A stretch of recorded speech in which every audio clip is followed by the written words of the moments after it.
Assalamualaikum warahmatullahi wabarakatuh. Selamat pagi. Apa kabar kakak-kakakku yang solihah? Alhamdulillah. Semoga kalian dalam keadaan sehat dan dilindungi oleh Allah Subhanahu wa Ta'ala. Insan robani, cerdas, mandiri, ceria.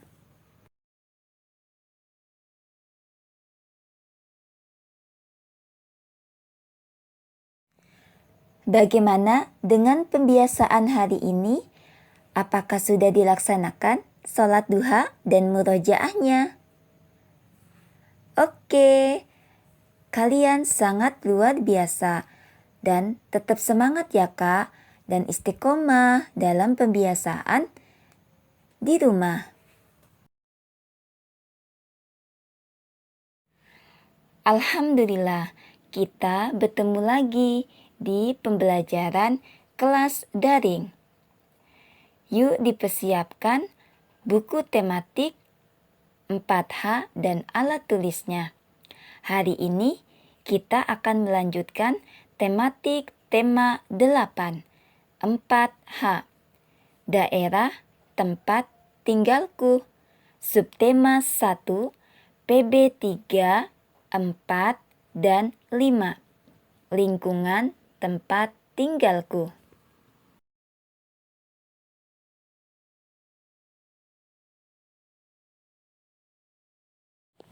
Sebelum memulai pembelajaran, mari kita bersama-sama membaca doa. Angkat kedua tangan dan menundukkan kepala kita. Berdoa dimulai. Bismillahirrahmanirrahim. Rabbi zidni ilman warzuqni fahman waj'alni minas solihin. Amin.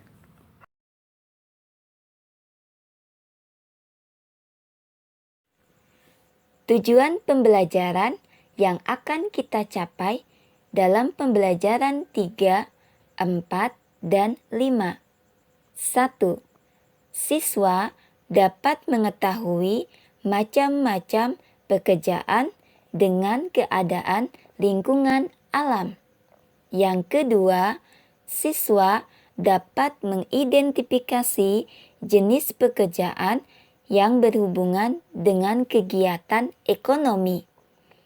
Yang ketiga, siswa dapat mengetahui keberagaman manusia. Keempat, siswa dapat memahami unsur-unsur cerita. Hari ini kita akan belajar tentang keadaan lingkungan alam. Keadaan lingkungan alam dapat mempengaruhi mata pencaharian atau pekerjaan orang-orang yang tinggal di dalamnya.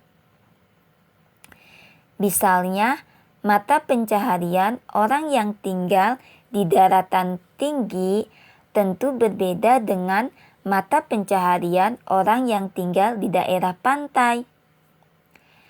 Pengaruh lingkungan terutama kenampakan alam terhadap mata pencaharian. Misalnya, daerah pantai. Pantai merupakan salah satu bagian dari dataran rendah. Bagi masyarakat pantai, laut merupakan sumber penghidupannya. Iklim udara yang panas juga mempengaruhi karakter dan kebiasaan masyarakat di daerah pantai. Misalnya, berpakaian tidak tebal dan menyerap keringat. Masyarakat daerah pantai biasanya hidup sebagai nelayan atau membudidayakan ikan di tambak. Selain menjadi nelayan dan membudidayakan ikan, masyarakat di daerah pantai ada pula yang berprofesi sebagai penyelam dan pengambil mutiara serta membudidayakan rumput laut dan kerang mutiara. Ada pula yang berprofesi sebagai petani garam dengan cara menampung air laut dalam petakan dan kemudian dijemur di bawah sinar matahari. Ada juga sebagai pengrajin yang memanfaatkan hasil laut seperti mutiara dan kerang. Daerah aliran sungai. Sungai memiliki fungsi penting bagi masyarakat Indonesia, terutama di daerah pedalaman, misalnya di Kalimantan. Di Kalimantan, sungai dijadikan sarana transportasi untuk pedagang. Sungai juga dimanfaatkan sebagai tempat jual beli atau pasar, misalnya pasar terapung yang ada di Sungai Martapura, Kalimantan Selatan. Masyarakat di daerah aliran sungai biasanya hidup sebagai pedagang, nelayan, dan membudidayakan ikan.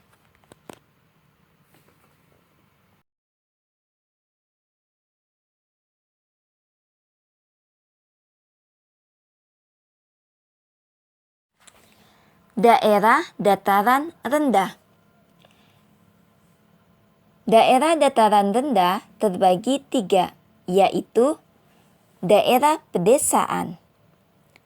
Masyarakat di daerah pedesaan di daratan rendah banyak yang berprofesi sebagai petani. Yang kedua, daerah perkotaan. Masyarakat di perkotaan tidak mengandalkan alam. Mereka lebih mengandalkan keterampilan dan keahliannya. Profesi masyarakat kota itu biasanya guru, karyawan, pedagang, dokter, dan lain-lain. Yang ketiga, daerah pedalaman.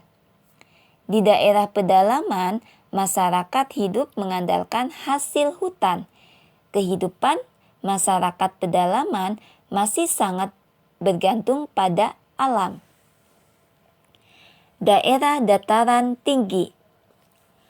Tanah di daerah dataran tinggi subur dan suhunya dingin, sehingga cocok dijadikan lahan pertanian dan perkebunan.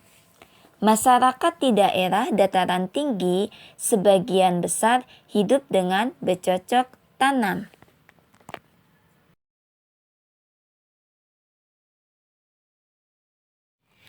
Selanjutnya, kita akan belajar tentang kegiatan ekonomi. Kegiatan ekonomi dipengaruhi oleh keadaan lingkungan. Keadaan ekonomi dapat dibedakan menjadi 3, yaitu 1. Produksi. Produksi adalah kegiatan menghasilkan barang atau jasa untuk memenuhi kebutuhan. Contohnya, pabrik sepatu, pabrik garmen, dan lain-lain.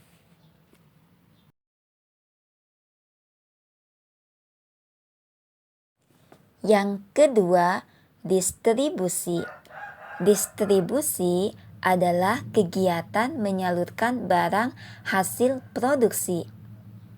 Contohnya, pabrik gas menyalurkan barang ke toko-toko untuk dijual.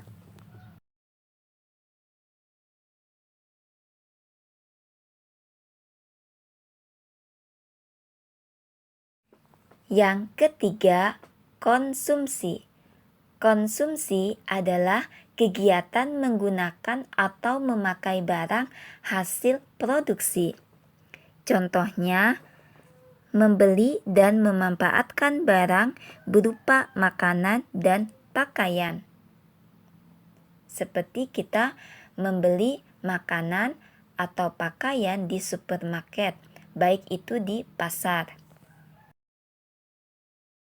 Keberagaman manusia. Keberagaman manusia antara lain 1. Keberagaman individu seperti fisik. Keberagaman fisik meliputi warna kulit, jenis rambut, tinggi badan, serta berat badan. Yang kedua, keberagaman kegemaran. Yang ketiga, keberagaman karakter atau sifat pada manusia.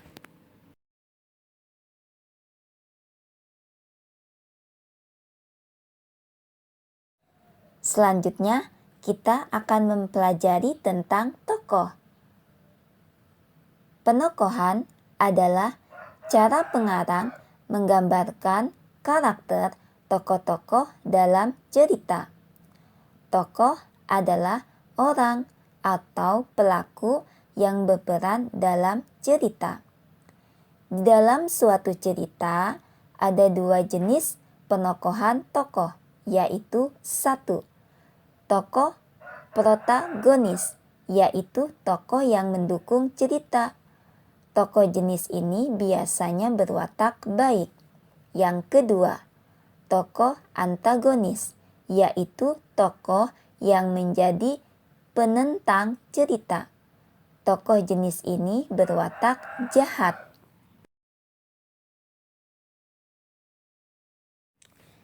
Dalam suatu cerita fiksi, tokoh dibedakan menjadi 2. 1. Tokoh utama. Tokoh utama adalah tokoh yang memiliki peran penting dalam cerita, ditampilkan terus-menerus, dan mendominasi cerita. Yang kedua, tokoh tambahan. Tokoh tambahan adalah tokoh yang dimunculkan sekali atau beberapa kali saja. Contohnya, dalam cerita Asal Mula Danau Toba. Nah, di sini tokoh utamanya adalah pemuda dan istrinya, sedangkan tokoh tambahannya adalah anaknya.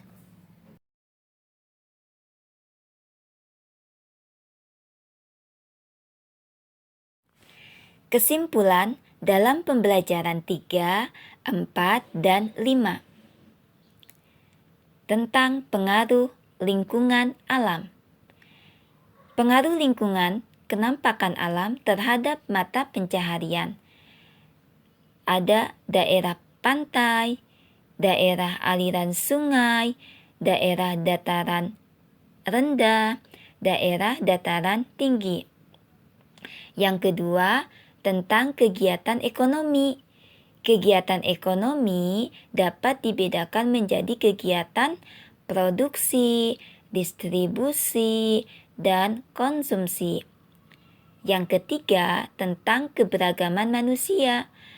Keberagaman manusia antara lain ada keberagaman individu, ada keberagaman kegemaran, dan keberagaman karakter atau sifat.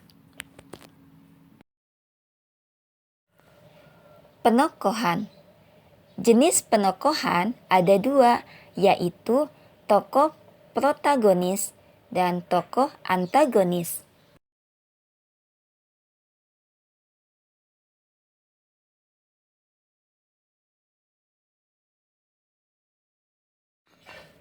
Tugas hari ini adalah tentang proyek, membuat montase tentang jenis pekerjaan yang berkaitan dengan kegiatan ekonomi, baik itu produksi, baik itu distribusi, dan konsumsi.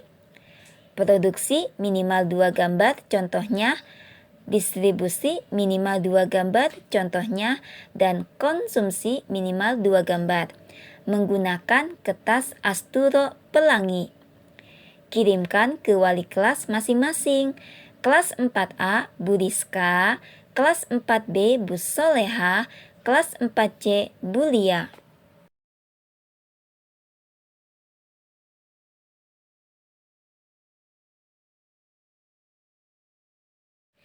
Alhamdulillah, pembelajaran hari ini yang kita pelajari di pembelajaran 3, 4, dan 5 semoga bermanfaat untuk kalian semua dan semoga paham ya Kak.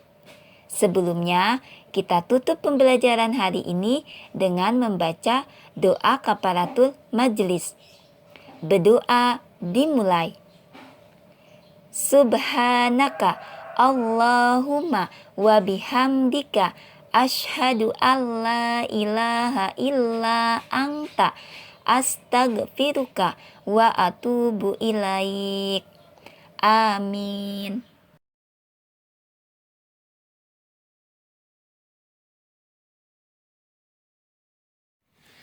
Anak-anakku yang solih-solihah, jangan lupa tulis absen di komentar, nama lengkap dan kelas. Jangan lupa subscribe video di YouTube dan like. Wassalamualaikum warahmatullahi wabarakatuh. Terima kasih.